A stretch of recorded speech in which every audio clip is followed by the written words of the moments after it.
Berita selanjutnya kami hadirkan dari Papua Tribuners. Seorang wanita juru masak Dewi Manise yang sempat hilang seusai diserang Tentara Pembebasan Nasional Papua Barat atau TPNPB telah ditemukan selamat. Meski selamat, Dewi Manise atau biasa dipanggil Reva mengalami sejumlah luka di tubuhnya.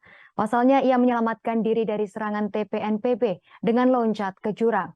Kepala Bidang Humas Polda Papua Barat Kombes Pol Adam Erwindi menyebut Reva saat ini sudah berada di Bintuni. Adam pun menceritakan detik-detik Reva bisa lolos dari serangan TPNPB. Pada peristiwa naas itu, Reva duduk tepat di depan supir truk. Ketika para pelaku kejahatan itu menyerang, ia dan para pekerja lain terpaksa meloncat dari depan mobil.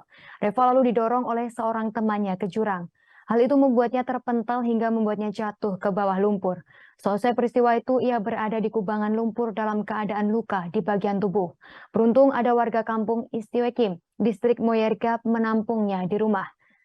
Salah seorang warga yang diketahui bernama Marinus Orokomna lantas melaporkan hal ini kepada petugas keamanan. Oleh Komandan Pos TNI Moyerga, korban diminta dibawa ke pos. Korban lalu mendapat perlindungan serta diobati secara medis oleh personel TNI tersebut.